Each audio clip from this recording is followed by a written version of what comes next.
বন্ধুরা আবারও একটা নতুন ভিডিও নিয়ে চলে এসেছে আপনাদের জন্য। তো আজকের ভিডিওটা হচ্ছে যে এসএসসিকে নিয়ে, ঠিক আছে? যে ডিফেন্সের ভাই বোনেরা যারা তৈয়ারি করছে, অনেক দিনের অপেক্ষা আছে যে নিউ ভ্যাকেন্সি এসএসসি থেকে কবে আসবে। তো এসএসসি থেকে নিউ ভ্যাকেন্সি চলে এসেছে 1 তারিখেই। কিছু কারণে ভিডিও দিতে পারিনি, ঠিক আছে? ভিডিওটা কন্টিনিউ করো, A to Z এই ভিডিওতে দেখা হবে।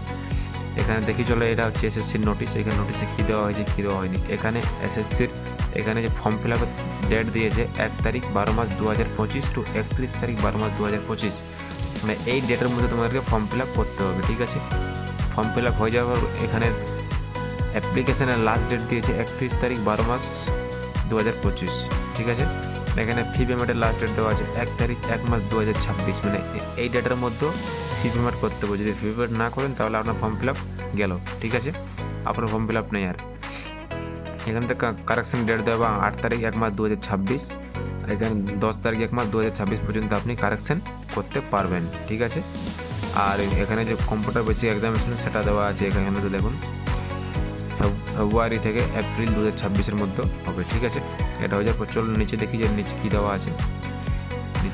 নিচে দেওয়া যায় এখানে ভ্যাকেন্সি, এখানে কী কী পদ আছে দেখুন। এখানে বিএসএফ আছে, সিআইএসএফ আছে, সিআরপিএফ আছে, এসএসবি আছে, এখানে আইটিবিপি আছে, আসাম রাইফেল আছে, এখানেতে এসএসএফ আছে। এগুলোতে মিলে টোটাল ভ্যাকেন্সি রয়েছে 25,487টা, 25K টোটাল ভ্যাকেন্সি এখানেতে রয়েছে, ঠিক আছে? 25 টোটাল ভ্যাকেন্সিতে বন্ধুরা ভ্যাকেন্সি বর্তমানে অনেক কম, তবে যতটা আশা করি সম্ভব এসএসসি থেকে ভ্যাকেন্সি পরে আরও বাড়ানো হবে, ঠিক আছে? এই বিষয় নিয়ে ভাববেন না, আগে আপনার ফর্ম ফিল আপটা করুন, ঠিক আছে? এখানে আপনি যদি এসসি এসটি থেকে বিলং করেন তাহলে আপনি ছাড় পেয়ে যাবেন 5 বছর। এখানে যদি আপনি ওবিসি থেকে করেন ছাড় পেয়ে যাবেন 3 বছর। আপনি যে ক্যাটাগরি থেকে বিলং করেন আপনার যে ছাড় আপনি কাট অফ পেয়ে যাবেন, ঠিক আছে? এটা হয়ে যাওয়ার পর চলুন নিচে যাওয়া যাক।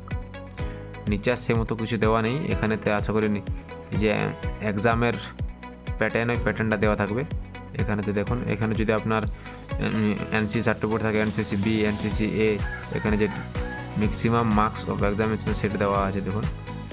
নিচেতে দেওয়া যাক, নিচেতে কী আছে দেখি। দেখুন এখানে যে দেওয়া আছে part 1, part B, part C, part D. এখানে দেওয়া আছে যে মার্কস অফ 10 যেগুলো, সেই বিষয়গুলো এখানেতে দেওয়া আছে, ঠিক আছে? জেনারেলে এত, রিজনিংয়ে এত, ম্যাথে এত, এখানে যে বিষয় এগুলো এখানেতে দেওয়া আছে, ঠিক আছে? এগুলো হয়ে যাওয়ার পর এখানে যে এখানে রানিং দেওয়া আছে 5 কিলোমিটার 24 মিনিট। এখানে ফিমেলদের জন্য যেটা সেটা দেওয়া আছে। এখানে যে রেসের টাইমিং দেওয়া আছে, ঠিক আছে? নিচেতে যাওয়া যাক। নিচেতে কী আছে, এখানে যে আপনার সেন্টিমিটার যে হাইট, যে আলাদা আলাদা স্টেটে যে দেওয়া সেগুলো এখানে দেওয়া আছে, ঠিক আছে? নিচেতে যাওয়া যাক, নিচেতে কী আছে। নিচেতে সেমতো আর কিছু নেই বন্ধুরা। আপনারা যদি 10 পাস হয়ে থাকো, 10 পাস যোগ্যতা এই ফর্মটা অ্যাপ্লাই হচ্ছে, ঠিক আছে? যদি আপনি 10 পাস হয়ে থাকো তো আপনি ফর্মটা ফিল আপ করতে পারবে 18 টু 23। আপনারা যদি কাস্ট থেকে বিলং করেন, এসসি এসটি ওবিসি, তারপর ছাড় তো পেয়ে যাচ্ছেন 5 বছর 3 বছর আপনাদের যে কাস্ট থেকে বিলং করেন, ঠিক আছে? আশা করি ভিডিওটা যদি হেল্পফুল হয়ে থাকে তাহলে একটা লাইক করে দাও, সাবস্ক্রাইব করে দাও এবং পেজটাকে ফলো করে দাও।